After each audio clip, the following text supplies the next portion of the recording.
और मुक्ति के इस पुनीत पावन पथ पर शिव गुरु शिव महापुराण की कथा, कुबेरेश्वर धाम का श्रावण मेला महोत्सव,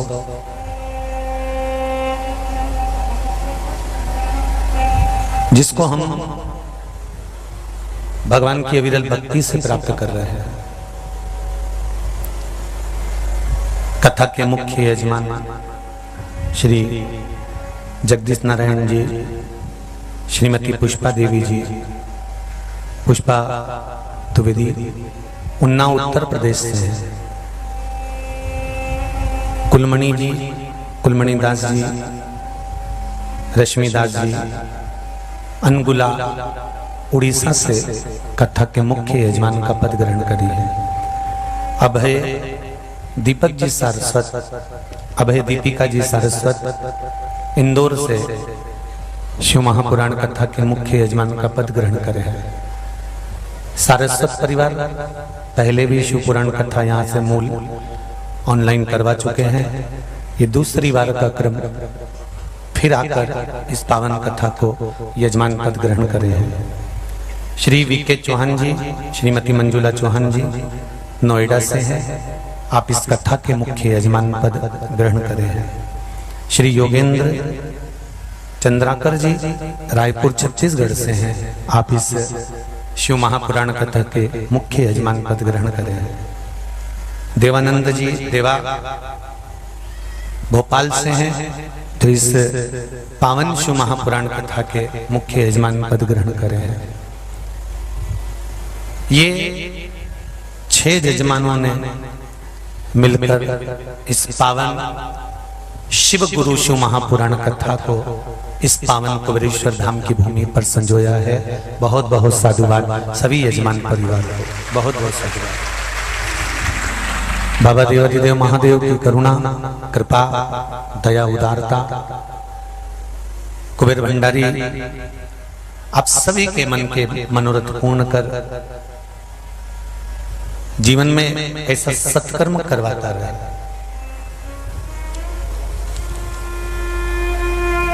जिस कथा को हम श्रवण करने के लिए बैठे हैं शिव महापुराण की, ये गुरु शिव महापुराण की कथा।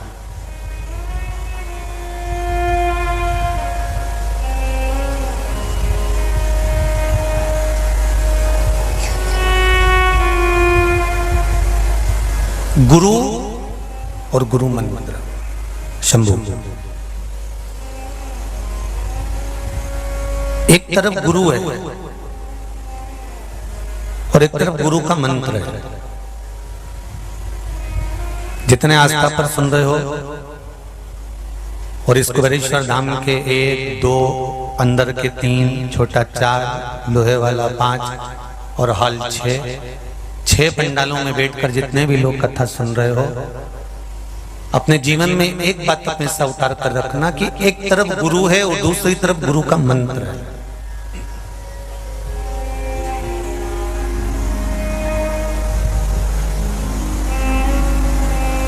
हमारे शास्त्र, हमारे पुराण, हमारे वेद हमको बार बार कहते रहे कि मंत्र की मूलता को पकड़ो। मंत्र को हमें पकड़ कर रखना है, मंत्र की मूलता को पकड़ कर रखना है, मंत्र को हमें साध कर रखना है।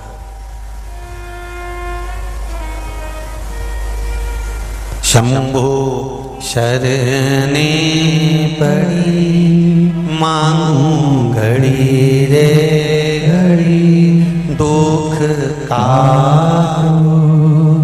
दया करी निदर्शन दया करी निदर्शन आपो। हमें मंत्र की मूलता को पकड़ना है, हमें भगवान के भजन को पकड़ना है, हमें भगवान के स्मरण को पकड़ना है। आज सबसे बड़ी गलत फहमी दुनिया के लोगों को ये हो गई है कि मंत्र कुछ नहीं है, जो कुछ है सब गुरु जी है।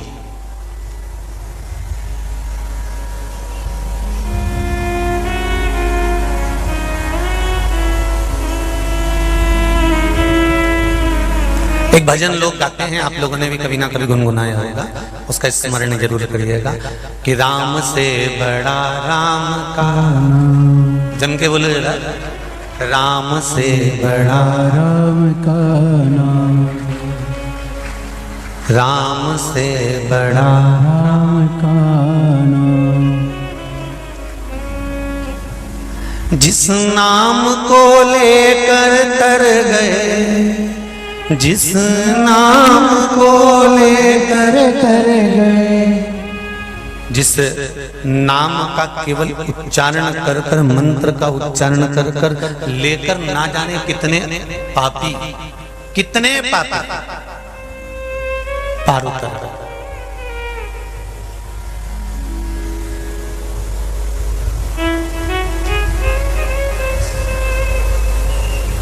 सरल और सरल भाषा में समझ लें, हनुमान जी नल नील राम नाम लिखकर पत्थर तेरा जाता।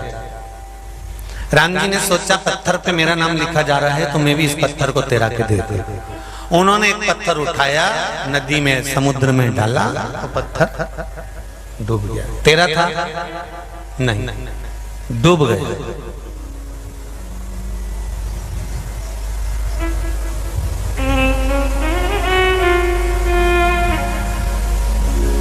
बैंक में पैसे निकलवाना है तो तुम्हारा मुंडा काम आएगा कि सिग्नेचर काम आएगा? अरे बोलते जाओ जरा जम के, सिग्नेचर काम किया आया, वही मन जो तुमने पहले से बैंक में चुपचाप से देखा कि मेरा ये सिग्नेचर है। ये सिग्नेचर नहीं, तुम्हारा खुद का मंत्र है। जब तक तुम ये सिग्नेचर नहीं करोगे, जब तक तुम्हारा थंब, तुम्हारा अंगूठा जब तक नहीं लगेगा, सिग्नेचर नहीं होगा, तब तक तुम 1 रुपया भी बैंक से नहीं निकाल सकते। अगर सिग्नेचर की जरूरत नहीं होती तो कोई भी तुम्हारा छोरा छोरी जाता नहीं, रुपया निकाल के लिया। बोलो जी सही है कि गलत? उन्होंने मुक्का नहीं रखा कि ये चेहरा, ये हो सके चेहरा तो प्लास्टिक सर्जरी करवा ले और बिल्कुल वो उसकी ऐसी बन के चली जाए, पर सिग्नेचर साइन जो ठप्पा लगा है तुम्हारे अक्षर मंत्र का, वो मंत्र मूल है। बहुत ध्यान दीजिएगा। हम मंत्र नहीं पकड़ते, हम गुरु को पकड़ने का प्रयास करते हैं। और अंत में होता क्या है? द्रौपदी का चीर खींचा जा रहा है, दुशासन चीर खींच रहा है। द्रौपदी रोती रोती धृतराष्ट्र और गांधारी के पास भी गई है। द्रौपदी रोती रोती अपने पतियों के पास भी गई है। द्रौपदी रोती रोती भीष्म पितामह के पास भी गई है। द्रौपदी रोती रोती अपने सारे कुटुंब परिवार सबके पास में गई, पर किसी ने साथ नहीं दिया। अंत में द्रौपदी रोती रोती गुरु द्रोणाचार्य के पास में गई। गुरुदेव, मैंने आपसे गुरु मंत्र लिया है, कोई साथ नहीं देता, कम से कम गुरु तो साथ देता है। तो गुरु द्रोणाचार्य ने एक बात उस भरी सभा में कह दी, सुन ले द्रौपदी, इस सभा में जितने बैठे हैं कोई तेरा साथ नहीं देगा, और सुन, इस सभा में मैं भी बैठा हूं, मैं तेरा गुरु हूं, पर गुरु भी तेरा साथ नहीं देगा। पर एक बात याद रखना द्रौपदी, ना गुरु साथ देगा, ना तेरा पति साथ देगा, ना तेरे ये सास ससुर साथ देंगे, ना तेरे भीष्म पितामह साथ देंगे, ना तेरे रिश्तेदार साथ देंगे। सुन द्रौपदी, अंत समय में कोई साथ नहीं देगा, पर एक बात याद रखना द्रौपदी, मैंने तुझको जिस समय पर गुरु मंत्र दिया था, जो मंत्र मैंने तुझे दिया था, उस मंत्र का उच्चारण करना प्रारंभ कर, बस वो साथ दे जाएगा, कोई दे ना दे।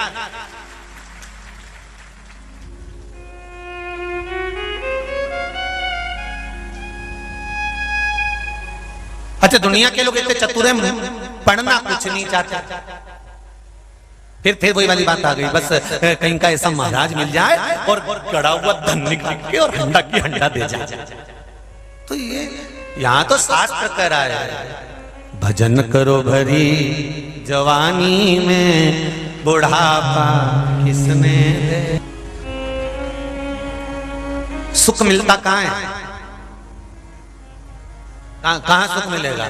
अभी ये आपको थोड़ी देर लग रहा है कि यहाँ से ये पर्दा ऊंचा कर दें तो थोड़ी हवा तो आ जाए ना, पापड़ाओं ने जबरदस्ती बंद करके रखा।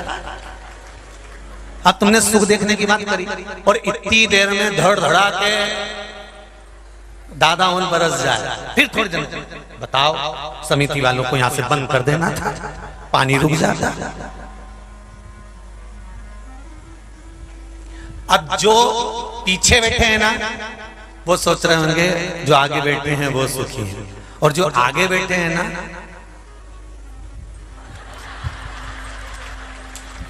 जो आगे बैठे हैं वो सोच रहे हैं कि इससे तो बाहर निकल के बैठी जाती तो थोड़ी हवा तो आती है, तो वहां निकल अब। और जितने दूसरे नंबर के पंडाल में बैठे हैं ना वो सोच रहे हैं कि हम एलईडी के सामने बैठे हुए हैं, इससे तो हम इस नंबर के पंडाल में बैठते तो ज्यादा अच्छा होता। और इधर वाली जो जितनी बैठी है ना पीछे, वो उधर वाली को ताक ताक के देखती है, सोच रही कितनी बढ़िया बैठी, कुर्सी पे बैठी, जोरदार बैठी, हवा भी यही रही है, और अपन तो यहाँ बैठे।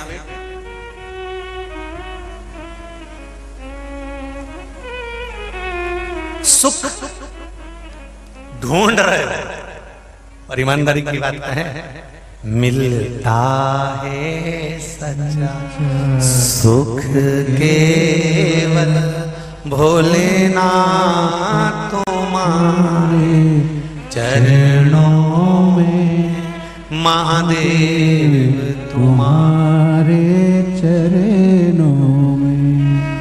चाहे कांटों पर मुझे चलना हो, चाहे छोड़ के देश निकलना है, पर मन नहीं डगमग मेरा हो, रहे ध्यान तुम्हारे चरणों में, रहे ध्यान तुम्हारे चरणों में। सुख का अनुभव परमात्मा की श्री चरणारविंद।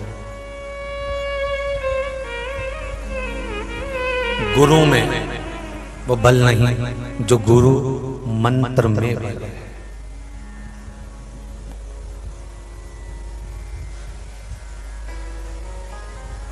आप में से कितने लोग हैं जिन्होंने राम जी का दर्शन करा त्रेता में? तुम तो हंसती है। अरे बोलो तो सही, कितने लोग हैं यहाँ पर जिन्होंने राम जी का दर्शन त्रेता में करा? एक नहीं है, सब नित्य पड़ा। अपन ने राम जी को नहीं देखा, पर राम नाम लिख कर, राम को अंकित कर कर, राम नाम मुख से लेकर, राम नाम का दर्शन कर कर ना जाने कितने जन्म निकाल कर भवसागर तर गए, और ना जाने कितने तर जाना केवल मंत्र पर, केवल नाम का स्मरण, केवल मंत्र उच्चारण से।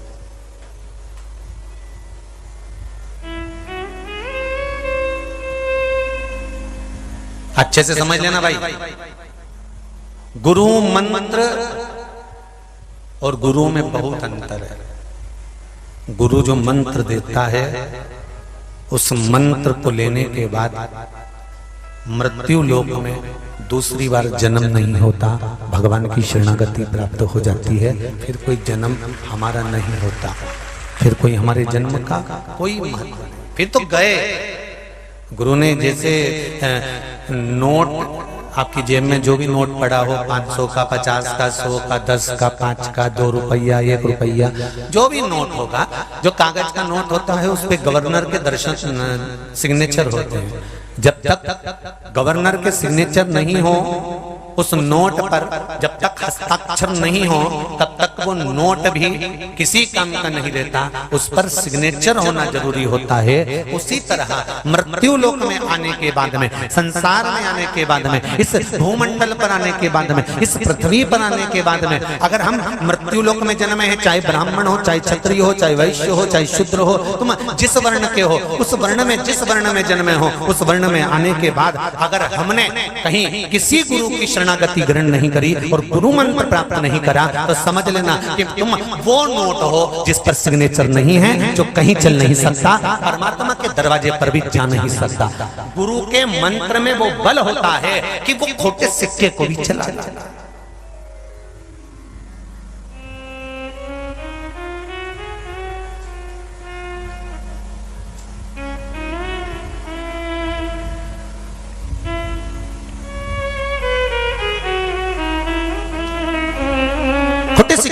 चला गया। उस मंत्र में बल होता है। ये जरूरी नहीं है कि आप बहुत विद्वान, बहुत कहीं से ढूंढ कर, कहीं 1008 लिखा हो, 108 लिखा हो, बहुत बड़े पीठाधीश हो, बहुत बड़े मठाधीश हो, तब आप गुरु मंत्र ग्रहण करें। यहाँ तो श्री शिव महापुराण की कथा कहती है, भगवान की पावन कथा वर्णन करती है कि एक बार देव ऋषि नारद जब भगवान विष्णु के यहाँ आए तो भगवान विष्णु के यहाँ पर देव ऋषि नारद को बुलाया गया। आए तो देव ऋषि नारद एक सिंहासन पर आकर बैठ गए। जैसे ही सिंहासन पर आकर बैठे और देव ऋषि नारद जब जाने लगे, जैसे ही देव ऋषि नारद निकल कर बाहर गए, उसी समय पर भगवान विष्णु ने लक्ष्मी जी से कहा, लक्ष्मी जी जल्दी जाओ, गाय का गोबर लेकर आओ। और गोबर लेकर आने के बाद में जहां पर नारद जी बैठे थे ना, वहां पर गोबर से लीप दो।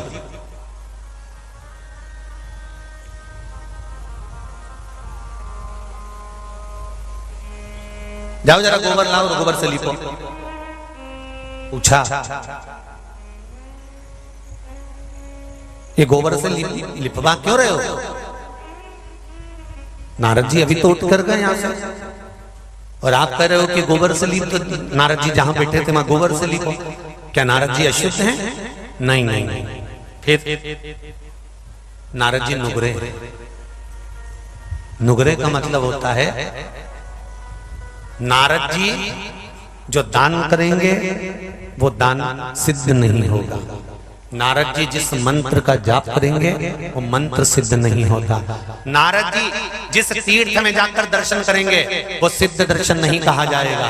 क्यों? क्योंकि नारद जी ने किसी से गुरु मंत्र नहीं लिया, गुरु दीक्षा नहीं ली, गुरु मंत्र ग्रहण नहीं करा। देव ऋषि नारद वापिस पलट कर बाहर आए।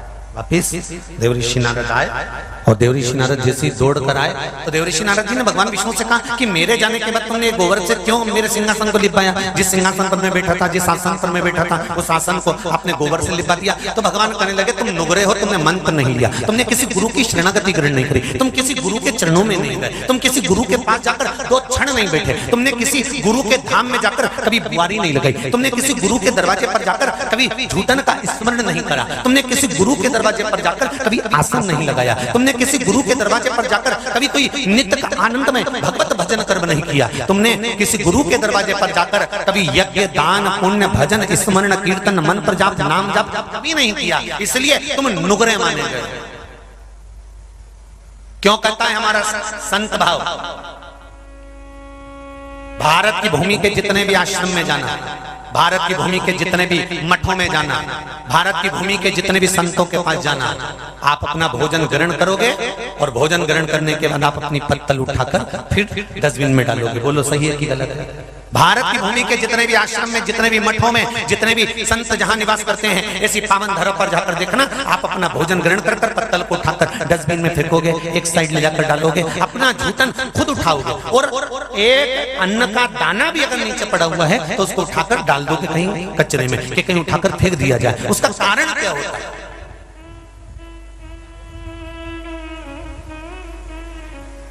क्यों हमारे यहाँ कहते हैं प्रसाद ग्रहण करा और तुमने सिर पे पोंछ लिया? बोलो सही है कि गलत है?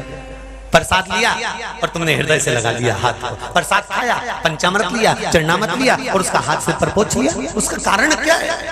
कुछ मिला गुरु के दरवाजे से, कुछ प्राप्त हुआ गुरु के द्वार से, और हम नुगरा ना बन पाए। हमने अगर गुरु मंत्र भी नहीं लिया है, हमने किसी गुरु के दरवाजे पर जाकर हमने कोई मंत्र को धारण भी नहीं किया है, तो शिव महापुराण की कथा कहती है कि जिस आश्रम में जाओ, जिस गुरु के दरवाजे पर जाओ, जिस मंदिर में जाओ, जिस धर्म की जगह पर जाओ, वहां पर अगर एक अन्न का दाना भी हम ग्रहण करें तो हमारी पत्तल को उठाकर डस्टबिन में डालें, या हमारा जो भोजन करा पात्र है उसको साफ करें, इसके बाद रखें। उससे क्या होता है? तो कहा कि जिस गुरु का भवन होता है उस गुरु के मंत्र का बल हमारे भीतर स्वयं उतर जाता है और हमारी सिद्धता प्राप्त होती है।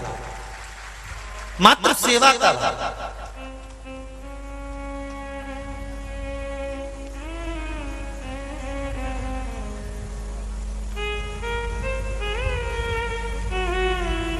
दो मूर्तियां संसार में, 2 तरह की मूर्ति का निर्माण किया। एक मूर्ति मनुष्य ने बनाई है, दूसरी मूर्ति भगवान ने बनाई है। कितनी मूर्तियां हैं? दो। एक मूर्ति मनुष्य बनाता है, लक्ष्मी जी की मूर्ति मनुष्य ने बनाई, कन्हैया जी की मूर्ति मनुष्य ने बनाई, देवी जी की मूर्ति मनुष्य ने बनाई, शंकर जी की मूर्ति मनुष्य ने बनाई, लड्डू गोपाल की मूर्ति मनुष्य ने बनाई। एक मूर्ति मनुष्य बनाता है, दूसरी मूर्ति भगवान बनाता है। दोनों मूर्ति में अंतर क्या है? बस एक अंतर सबसे बड़ा है कि मनुष्य जिस मूर्ति का निर्माण करता है उसके आगे लोग सिर झुकाते हैं, और भगवान जिस मूर्ति का निर्माण करता है उस मूर्ति से लोग खार खाते हैं। बोलो सही है क्या? मनुष्य ने जो मूर्ति बनाई, भगवान कृष्ण की मूर्ति मनुष्य ने बनाई, राम जी की मूर्ति मनुष्य ने बनाई, शंकर जी की मूर्ति मनुष्य ने बनाई, देवी जी की मूर्ति मनुष्य ने बनाई। जिस मंदिर में मूर्ति का निर्माण हुआ है वो मनुष्य ने बनाई, और मनुष्य ने बनाई तो आप जब भी मंदिर के अंदर जाते हो तो प्रणाम करते हो। जरा विचार कर देखना कि मनुष्य के बनाई हुई मूर्ति को तो आप नमन करते हो, पर जो भगवान ने माता पिता रूपी मूर्ति तुम्हारे घर के अंदर बनाकर भेजी है उसका अपमान करते हो। तो भगवान की मूर्ति को प्रसन्न करता हो? प्रसन्नता आ पाए? नहीं।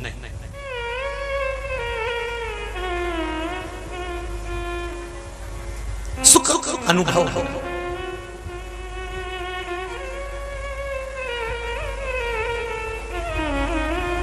महाराज, मैंने तेरे ही भरोसे, ओ बाबा तेरे ही भरोसे, हवा विच उड़ती जावांगी, बाबा डोर हटो छठी नाम कटी जावांगी। ओ भोले मैं तेरी पतंग, बाबा मैं तेरी पतंग, हवा विच उड़ती जावांगी, बाबा डोर हटो छठी नाम कटी जावांगी। भोले मैं तेरी पतंग, ओ बाबा मैं तेरी पतंग, बड़ी मुश्किल से नाल लिया मैनू तेरा सहारा है, ओ बाबा तेरा सहारा है। बड़ी मुश्किल से तेरा द्वार मिला है, तेरी चौखट मिली है, और वो मिली तेरे ही बल पर मिली है, तेरी कृपा से। फिर एक निवेदन करेंगे सबके लिए। ये जरूरी नहीं है कि आप कुबेरेश्वर धाम आए,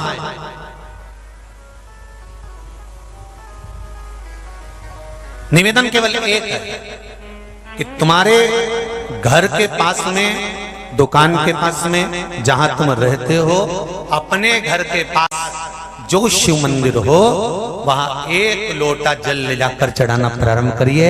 एक लोटा जल सारी समस्या का हल है, केवल एक लोटा जल, मात्र एक लोटा जल। हंसने वाले हंसेंगे, कहने वाले कहेंगे, अपशब्द कहने वाला अपशब्द कहेगा, हंसने वाला हंसेगा, ठाका लगाने वाला ठाका लगाएगा, कहने वाला कहता रहेगा, ताने देने वाला देता रहेगा। पर अपनी अविरल भक्ति जब हम शंकर के चरणों को समर्पित करते हैं तो ये निश्चित है शिव हमारे मन का सुख हमें प्रदान जरूर करते हैं, ये निश्चित है।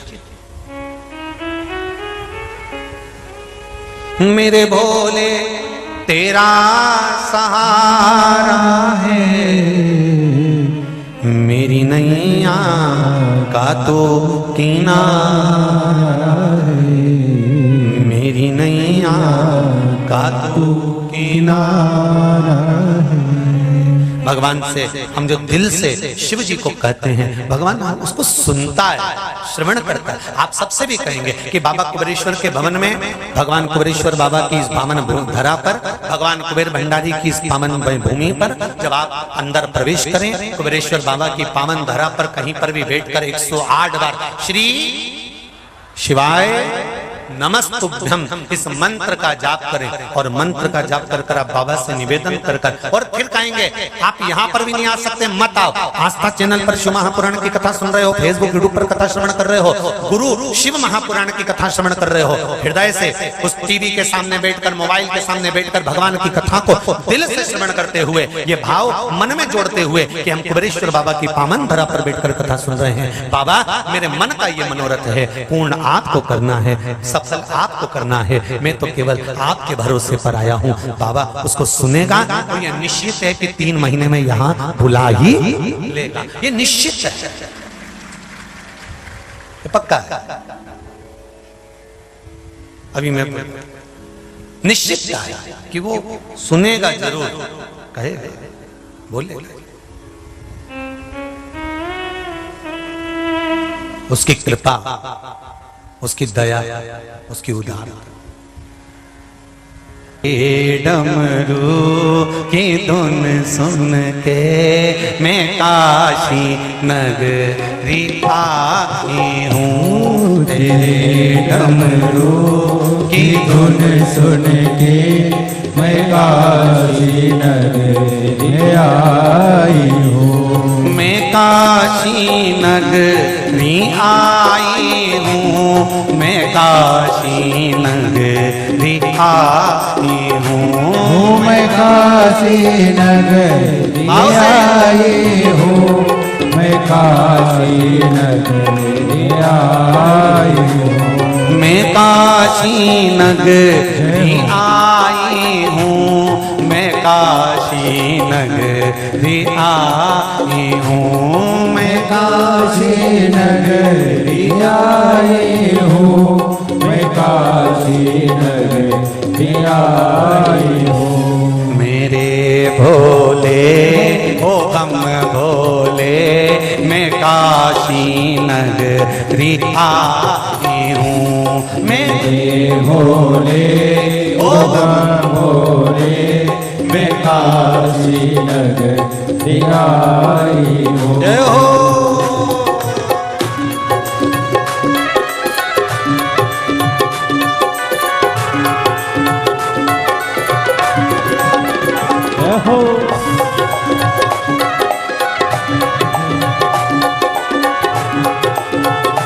शंभो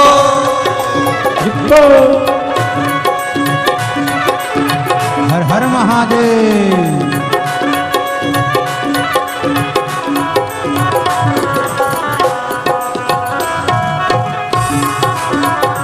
जय हो।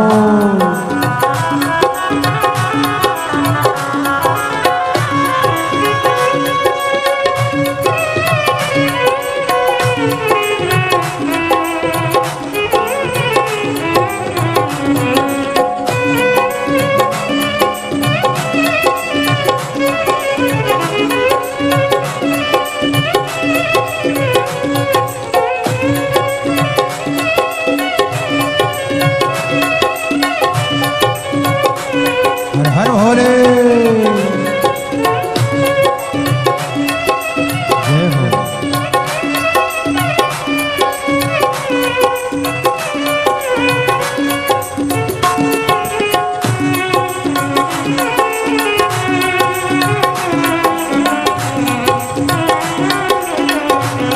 सुना है हमने ओ भोले, तेरी काशी में गंगा है। सुना है हमने ओ भोले, तेरी काशी में गंगा है। सुना है हमने ओ भोले, तेरी काशी में गंगा है। सुना है हमने ओ भोले, तेरी काशी में गंगा है। उसी गंगा में नहाने को मैं काशी नगरी आई हूँ। उसी गंगा को नहाने को मैं काशी नगरी आई हूँ। मेरे भोले ओ बम भोले, मैं मैं काशी नगरी आई हूँ। मेरे भोले ओ भोले मैं काशी नगरी आई हूँ। जय हो।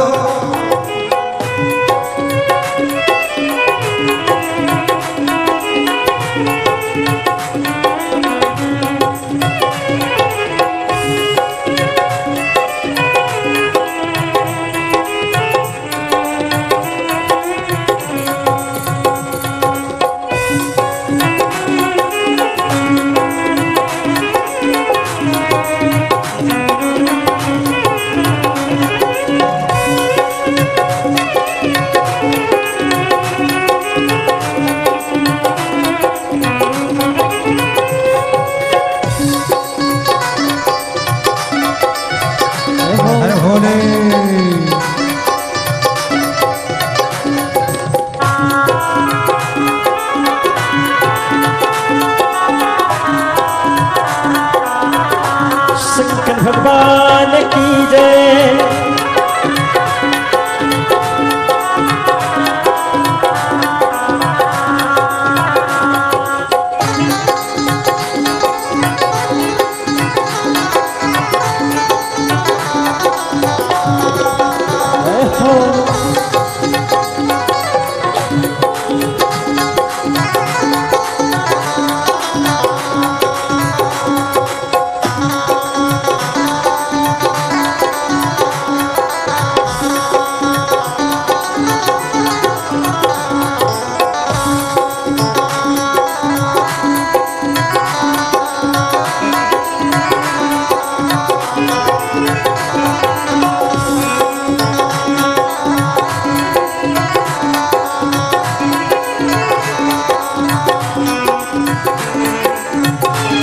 सुना है हमने ओ भोले तेरी काशी में मुक्ति है।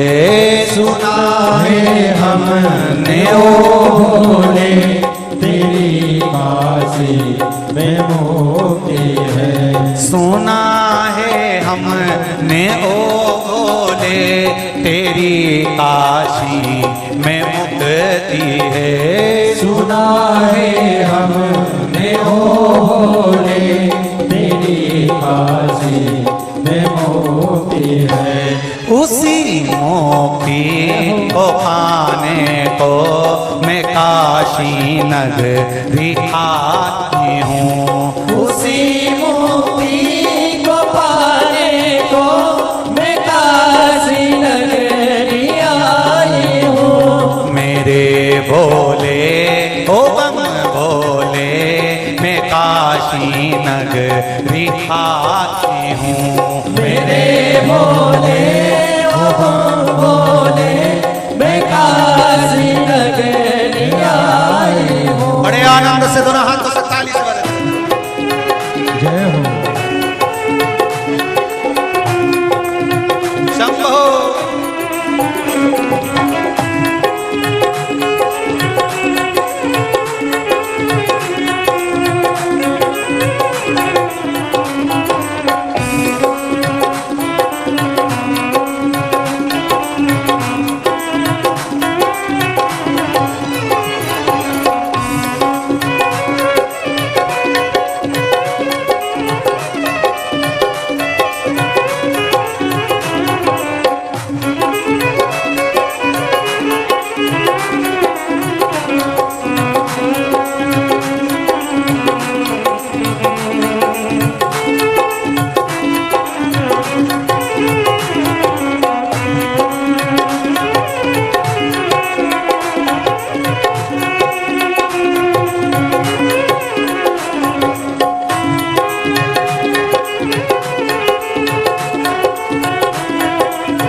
बड़े आनंद।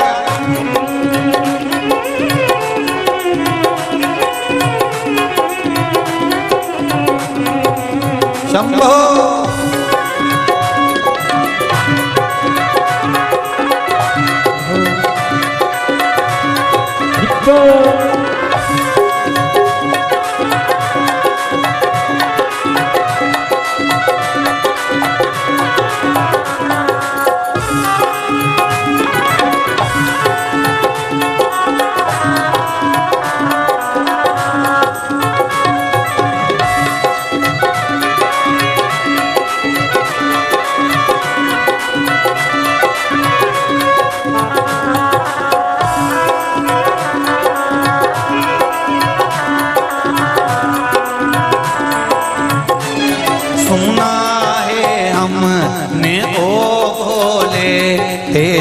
काशी में गौरा है। सुना है हमने ओ भोले तेरी काशी में गौरा है। सुना है हमने ओ भोले तेरी काशी में गौरा है। सुना है हमने ओ भोले तेरी काशी में गौरा है।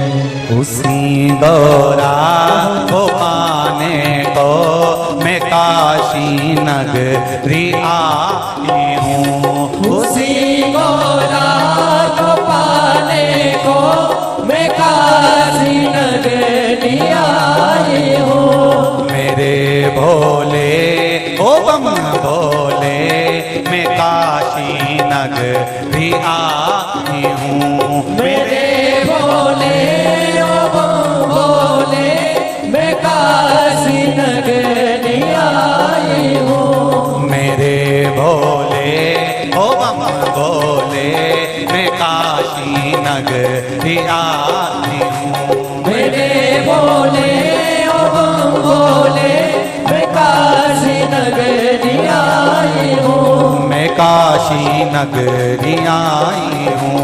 मैं काशी नगरी आई हूँ। मैं काशी नगरी आई हूँ। मैं काशी नगरी आई हूँ। महादेव है। भगवान शिव की कथा कहती है शंभु शरणे पड़ी मांगू घड़ी रे घड़ी दुख काटो दया करी निदर्शन आपो। मूल मंत्र का सभी लोग कुबेरेश्वर बाबा की पावन धरा पर स्मरण करेंगे। अपने दिल की बात बाबा देवादिदेव महादेव से कहेंगे। श्री शिवा पहले भी कथा में कहा नमस्तु। शिव महापुराण का ये मूल मंत्र जब भी कथा के बीच में आए तब उस मंत्र को सब साथ में बोलो और बोलने के बाद 1 सेकंड के लिए बाबा से अपने दिल की बात भी बोलो कि हम तेरे धाम में बैठकर कथा सुन रहे हैं। भले टीवी के सामने सुने, चाहे मोबाइल पर सुने, चाहे इस भूमि पर सुने, पर हमारे मन की यह कामना लेकर आए हैं, आपको पूर्ण करना है महाराज। श्री शिवाय नमस्तु। श्री शिवाय नमस्तुभ्यं। श्री शिवाय नमस्तुभ्यं। श्री शिवाय नमस्तुभ्यं। श्री शिवाय नमस्तुभ्यं। भोला सब दुख काटो ओ भोला सब दुख काटो मारा। शिव शंकर जपो तेरी माला भोले बाबा जपो तेरी माला। भोला सब दुख काटो ओ बाबा सब दुख काटो मारा। गुरु से ज्यादा मंत्र की मूल है। उस मंत्र का जाप, उस मंत्र का स्मरण क्यों ना हम करें।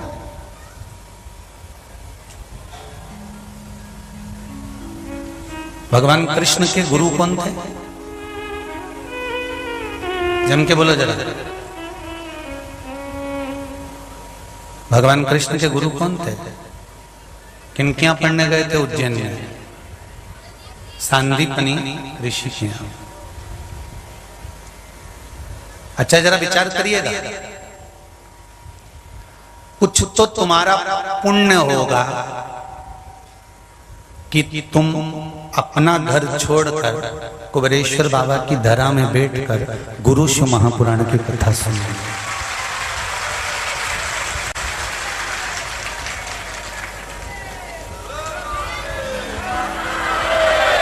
कुछ तो पुण्य होगा।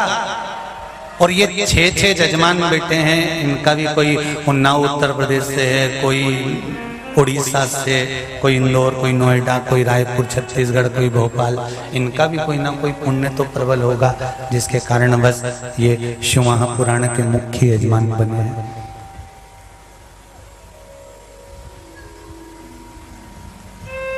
ये जो समय चल रहा है ना, ये बोनी करने का समय है। जमीन में जो बीज डालोगे वो बीज का पौधा जम के, बोलो जरा, उगेगा। अभी जब ये पानी बरसने का जो शुरुआत होती है ना बारिश की, तो उस समय बीज बो दिया जाता है और बीज बो ने पौधा उगे। लोग जमीन में बीज बो रहे हैं, सोयाबीन बो रहे हैं, कोई मक्का बो रहा है, कोई कुछ बो रहा है, कोई जो मर्जी पड़े वो बो रहे हैं, उसका पौधा उत्पन्न होगा। कोई आम, कोई जामुन बोएगा तो वो उत्पन्न होगा।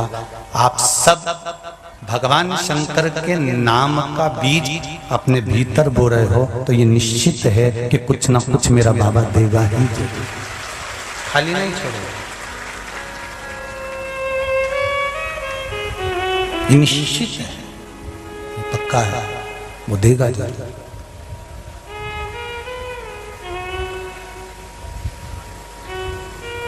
आज आप लोग जहां जहां से आए हो और जितने लोग आस्था चैनल पर कथा सुन रहे हैं, फेसबुक यूट्यूब पर सुन रहे हैं, आपके मोहल्ले में, आपकी कॉलोनी में, आपके गांव में, नगर में, शहर में पहले के दिन और जब से शिव महापुराण की कथा चालू हुई है तब से आज तक का दिन, तुम दरवाजे के बाहर जाकर बैठ जाना, छोटे छोटे बच्चे, जीन्स पहनी हुई मेरी बेटियां, लड़के, नवयुवक, बेटा, बहू, जब एक लोटा पानी लेकर शंकर मंदिर जाते हैं तो हृदय से बोलो, मन प्रसन्न होता है। ये सनातन धर्म का सबसे बड़ा बीज, शंकर भगवान का एक लोटा जल सारी समस्या का हल। ये सनातन धर्म का सबसे बड़ा बीज बोया गया है कि भगवान के मंदिर जाना हमको शुरू करा, और हम सनातनी भाव को जब जागरूक कर लिए तो ये निश्चित है कि आने वाली पीढ़ी को हमको ज्ञान नहीं देना पड़ेगा, वो स्वयं आपको देखकर मंदिर जाना प्रारंभ करेगी और शिव भक्ति में डूबेगी। तो उसको किसी के चरण नहीं पकड़ना पड़ेगा।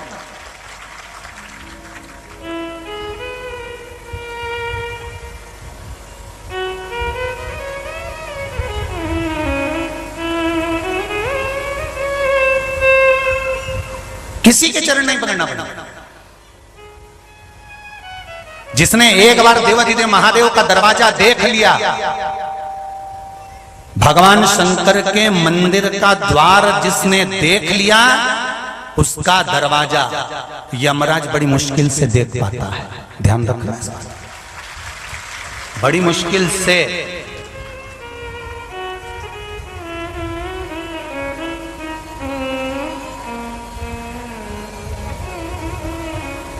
बस उसका स्मरण करो। भगवान कृष्ण के गुरु हैं श्री सांदीपनी बाबा। किससे बन गए गुरु?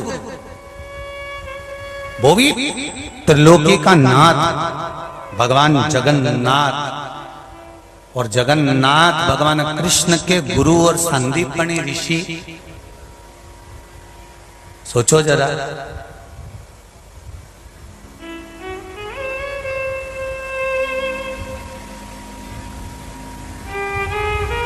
एक बात और समझ लीजिए बहुत अच्छी तरह से। गुरु मंत्र जो दिया जाता है वो 3-4 तरह का होता है क्या? अरे बोलो तो जम के कि 4-5 तरह का होता है कि कोई अच्छा पहचान वाला आया तो उसको ये वाला मंत्र दे दूंगा, इसको ये वाला दे दूंगा, उसको ये वाला दे दूंगा। नहीं, गुरु के पास में केवल एक मंत्र होता है, जो गुरु मंत्र गुरु ने सिद्ध करा होता है।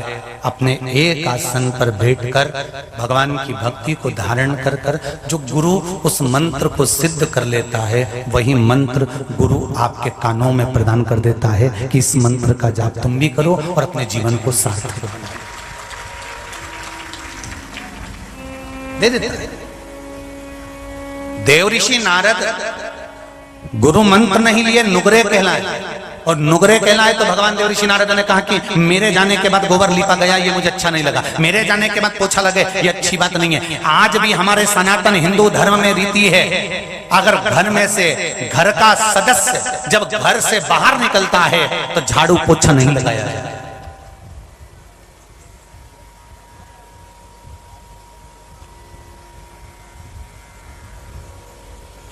कोई घर का व्यक्ति घर के बाहर जा रहा है, कोई काम से जा रहा है, कोई जरूरी काम से जा रहा है, कोई विशेष काम से निकल कर जा रहा है, और घर की बहुएं उसके जाने के बाद झाड़ू पोछा लगाएं तो वो सिद्धता नहीं है, वो श्रेष्ठता नहीं है। किसी के जाने के बाद झाड़ू पोछा कब लगता है तुमको अच्छे से मालूम है।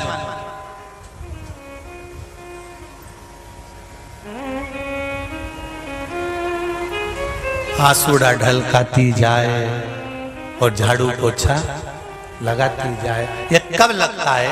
जब कोई अच्छे से ही चला जाता है, तब झाड़ू पोछा लगता है। सनातन हिंदू धर्म की आज भी रीति है, कोई जाता है घर से, अपने घर का व्यक्ति सदस्य कोई विशेष कार्य के लिए जा रहा है तो झाड़ू पोछा नहीं लगना चाहिए। थोड़ी बाद में, या तो पहले लगाओ या फिर आधा एक घंटा रुक जाओ, उसके बाद में लगाइए।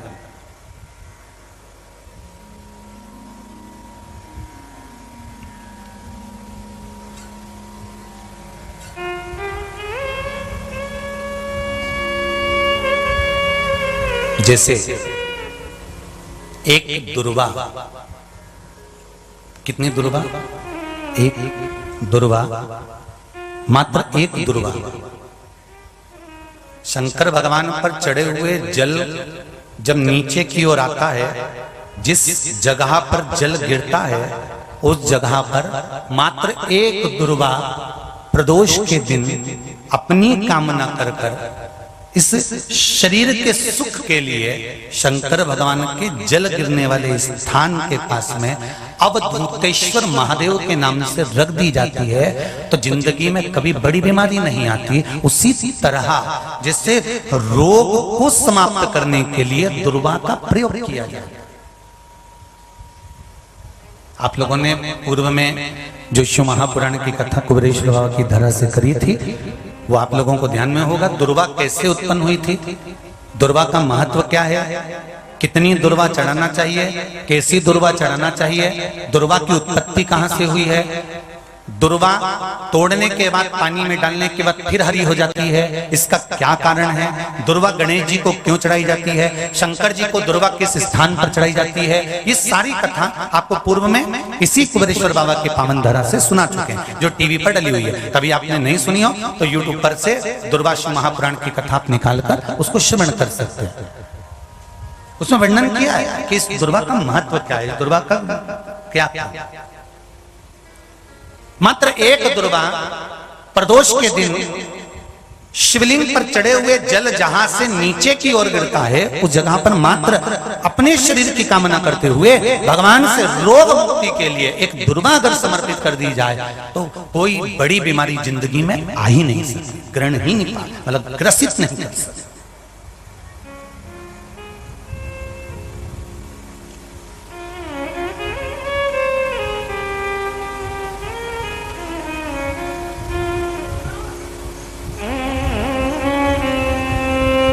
एक और अच्छी बात है, बहुत ध्यान लगाकर सुनिएगा जरा। जितने आस्था चैनल पर सुन रहे हो, यूट्यूब पर सुन रहे हो, फेसबुक पर सुन रहे हो या इस पंडाल में श्रवण कर रहे हो, बहुत सावधानी से ध्यान दीजिएगा। कभी श्रावण महीने में अगर आप शंकर जी के मंदिर में जाएं और शिव मंदिर किसी वृक्ष के नीचे हो, बट वृक्ष के नीचे हो, चाहे पीपल के वृक्ष के नीचे हो, चाहे वो आंवले के वृक्ष के नीचे हो, चाहे वो बेलपत्री के वृक्ष के नीचे हो, चाहे वो शमी के वृक्ष के नीचे हो, चाहे जिस वृक्ष, कोई भी वृक्ष के नीचे अगर कोई शिवालय है, शंकर जी का कोई मंदिर या शंकर जी का कोई शिवलिंग रखा हुआ है, तो एक दुर्वा किसी भी श्रावण महीने में तुम जब भी किसी शिवालय में जाएं, जिस वृक्ष के नीचे शिवलिंग हो, उस शिवलिंग पर ये शिवलिंग रखा हुआ है, ये जलाधारी है। जलाधारी पर जहां शिवलिंग रखा हुआ है वहां कटी भाग है। कटी भाग माता पार्वती जी का हस्तकमल, उसके ऊपर रखा हुआ है शिवलिंग, सामने अशोक सुंदरी और भगवान शंकर के दोनों पुत्र गणेश कार्तिकेय, ऊपर से जल गिरता है जया, विषहारा, शामलीवारी, दौतली, देव, ये भगवान शंकर की 5 बेटियां। तो जो कटी भाग है, इस कटी भाग पर अगर मात्र एक दुर्वा समर्पित कर जिसकी किडनी या लीवर डैमेज हो रहा हो, काम नहीं कर रहा हो, या किडनी लीवर में कोई तकलीफ, उस कटी भाग पर श्रावण महीने में समर्पित कर उस दुर्वा के 7 टुकड़े कर 7 दिन प्रतिदिन सुबह के समय पर उसको चबाकर खा लेने पर या निगल जाने पर धीरे धीरे धीरे धीरे डायलिसिस बंद होने लगता है और किडनी लीवर अपना काम करना प्रारंभ कर देते हैं।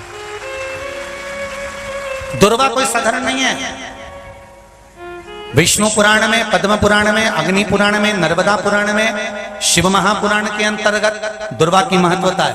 कभी आप लोगों को कथा को उठाकर देखिएगा, गणेश पुराण को उठाकर देखिएगा तो उसमें वर्णन मिलेगा कि दुर्वा कहां से उत्पन्न हुई। जब अमृत का कलश उत्पन्न आया, अमृत के कलश की कुछ बूंदे जब भूमि पर गिरी, उस भूमि पर गिरने पर कुछ सांप बिच्छुओं ने ग्रहण कर ली। दुर्वा का थोड़ा सा भाग, अमृत का कलश का भाग गिरने से वो दुर्वा में घास के रूप में तब्दील हो गई, बदल गई, और घास के रूप में बदलने पर उस दुर्वा का ऐसा क्रम होता है कि दुर्वा को अगर तोड़कर रख लिया जाए और तोड़कर रखने के बाद दुर्वा कितनी भी सूख जाए, सूखने के बाद उस दुर्वा को ले जाकर आप वापिस पानी में डाल दो या जमीन में वापिस लगा दीजिए और उसके बाद पानी डाल दीजिए, फिर वापिस वो दुर्वा उत्पन्न होने लगती है। आजकल तो नई नई दुर्वा आने लगी महाराज कि कहीं से उखाड़ कर लाते हैं, कहीं लाके लगा देते हैं तो भी दुर्वा उत्पन्न हो जाती है। बड़ी बड़ी सिटियों में कहां दुर्वा उत्पन्न, तो लोग कहीं से बाजार से खरीद के लाते हैं और उसको लाकर लगा देते हैं। दुर्वा का क्रम है वो अमृत तत्व की तरह होती है, इसलिए संसार के कई रोगों को समाप्त कर देते हैं।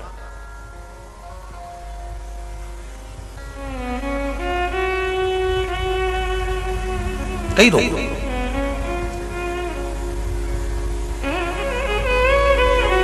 शंभु शिव कथा कह रहे हैं। देवऋषि नारद ने पूछा, मेरे जाने के बाद ये लीपन क्यों करा गया है, मेरे जाने के बाद ये गंगा जल क्यों छीटा गया है? कहा तुम नुगरे हो। नुगरे क्या मतलब? तुमने गुरु मंत्र नहीं लिया। देवऋषि नारद को हंसी आ गई। नारद जी मुस्कुरा कर बोले, हंस कर बोले कि मेरे तो खुद दुनिया भर का गुरु हूं, मुझे गुरु मंत्र की क्या जरूरत है? कोई विद्वान से विद्वान ब्राह्मण भी अगर ये सोच ले कि मैं तो खुद दुनिया का गुरु, मुझे गुरु मंत्र की क्या जरूरत है? शिव महापुराण की कथा कहती है, मृत्यु लोक में आए हो तो मेरे राम जी भी अगर पृथ्वी पर आए तो उनको गुरु मंत्र लेना पड़ा, मेरे कृष्ण भी पृथ्वी पर आए तो उनको गुरु मंत्र लेना पड़ा, दत्तात्रेय भगवान भी अगर पृथ्वी पर प्रकट हुए हैं, पृथ्वी पर जन्मे हैं, प्रकटे हैं, तो उनको भी गुरु बनाना पड़ा है। भगवान जनक जी महाराज पृथ्वी पर प्रकटे तो उनको भी गुरु बनाना पड़ा। अगर संसार में मृत्यु लोक में जन्म लिया है, चाहे आप ब्राह्मण हो, चाहे आप क्षत्रिय हो, चाहे आप वैश्य हो, चाहे आप शूद्र हो, जिस वर्ण के हो, पृथ्वी पर अगर जन्म लिया है तो गुरु मंत्र क्यों लिया जाता है? जैसे नोट के ऊपर गवर्नर का सिग्नेचर जरूरी है, उसी तरह पृथ्वी पर आने के बाद गुरु मंत्र जरूरी है। ऊपर जाएंगे तो फिर हमारा जन्म नहीं होगा, हम उस परमात्मा के चरणों में समा जाएंगे। उस मंत्र का होना जरूरी है। वो मंत्र हो,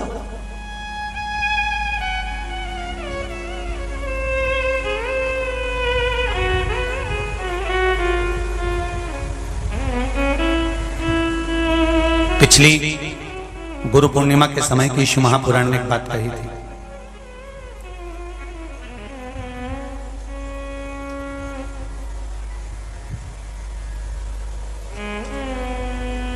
गुरु के दरवाजे पर जाकर आप कुछ मत बोलो, केवल गुरु के सामने पहुंच गए और उसकी दृष्टि ही पड़ गई। वो मंत्र जपे, स्मरण करे, भजन करे, केवल दृष्टि ही पड़ गई, उतने में शिष्य का कल्याण। नहीं चाहिए कुछ नहीं, केवल गुरु की दृष्टि ही पड़ गई तो ही। नारद जी ने पूछा, मैं गुरु मंत्र किससे लूं? मैं तो खुद गुरु हूं। देव ऋषि नारद कहते हैं देवताओं का ऋषि हूं मैं, मुझ में उतना बल है कि मुझे गुरु मंत्र की जरूरत नहीं है। भगवान कहने लगे यही तो दुनिया के लोगों की सोच है। वो सोचते हैं हम मम्मी कहाँ की बात करते हो। आज के जमाने में मैं डॉक्टर, मैं इंजीनियर, मैं कलेक्टर, मैं एसपी, मैं मंत्री, मैं संतरी, मेरे पास ये पद है, मैं इस कुर्सी पर बैठा हूँ, मेरे नौकर इतने सारे, मैं इतना पढ़ा लिखा, मैं इतना विद्वान, और तुम कहती हो कि गुरु मंत्र लेना जरूरी है। इस गुरु मंत्र का करेंगे क्या? ये गुरु मंत्र क्या काम आएगा? ये आज नहीं, जब प्राण छूटने का समय आता है, पूरा परिवार तुम्हें छोड़कर दूर हो जाता है, तब वो गुरु मंत्र जिस गुरु ने दिया होता है, वो मंत्र जब हमारी चिता में अग्नि लग रही होती है, बेटा तुम्हारा घी का लोटा बांस में बांधकर तुम्हारी खोपड़ियां फोड़ रहा होता है, और तुम्हारी हड्डियां जब आगी में चटर चटर कर कर जल रही होती है, तब कोई दूसरा उस चिता की अग्नि के पास नहीं आता। जिस गुरु से तुमने मंत्र लिया होता है, वो गुरु मंत्र उस अग्नि के चारों तरफ फेरी लगाना प्रारंभ कर देता है और उस जीव को ले जाकर परमात्मा तक छोड़ देता है। वो मंत्र की नहीं, वो मंत्र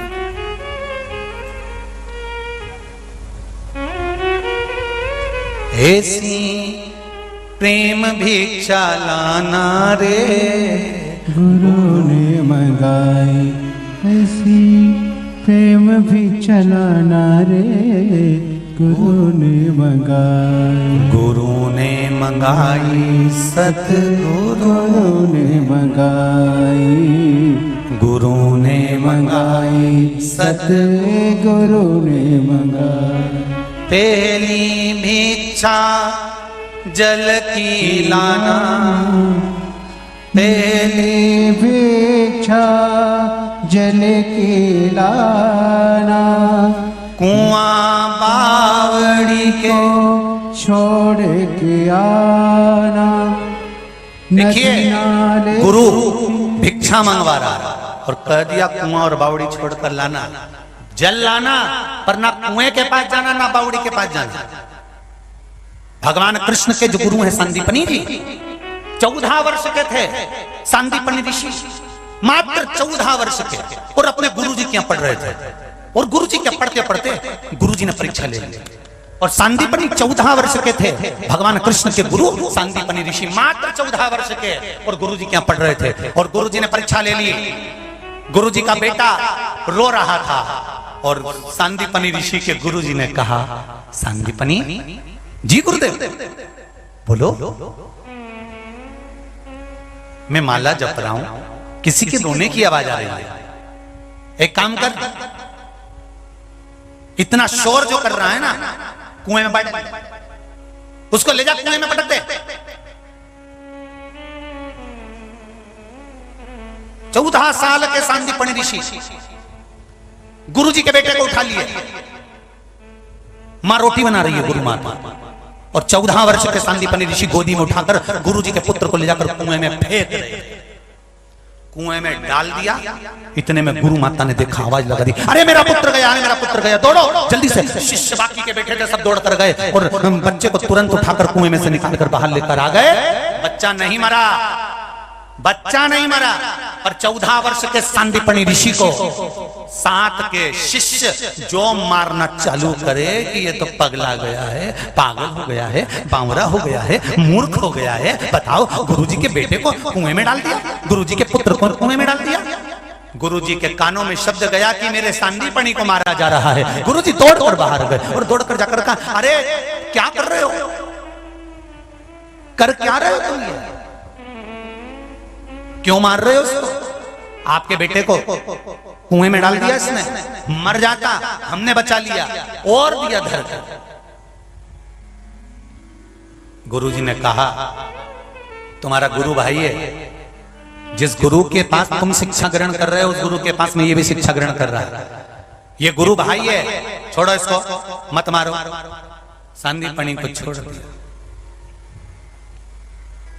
परीक्षा देखिए कितनी प्रबल, कितनी प्रबल परीक्षा है। दिन निकल गए, निकल गए दिन। आज सांदीपनी ऋषि के गुरुजी बैठे थे और सांदीपनी आज 15 वर्ष के हो गए। गुरुजी ने सांदीपनी से कहा, बेटा आज बड़े खुश दिख रहे हो, क्या बात है? गुरुजी आज मेरा जन्मोत्सव है। ओहो, अपने गुरु को कुछ नहीं देगा जन्मोत्सव पर? गुरुजी दंडवत करता हूं, बोलो क्या चाहिए?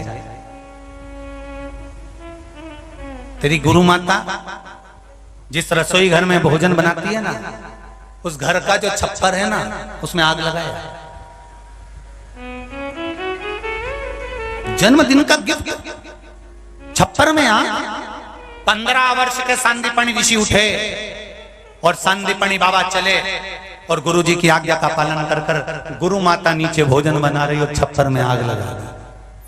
शिष्यों ने देखा, बताओ ये तो सही में ही पगला हो गया रे, सही में पागल।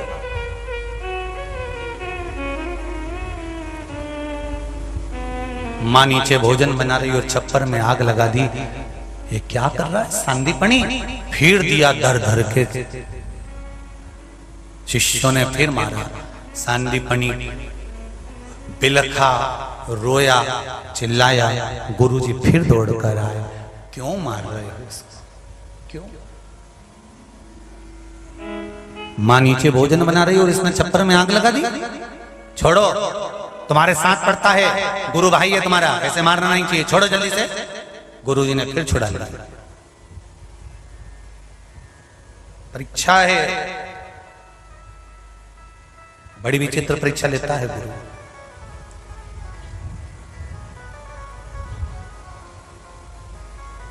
बहुत परीक्षा लेता है गुरु। परीक्षा बिना फिर कहेंगे कॉपी में लिखना शिष्य का काम,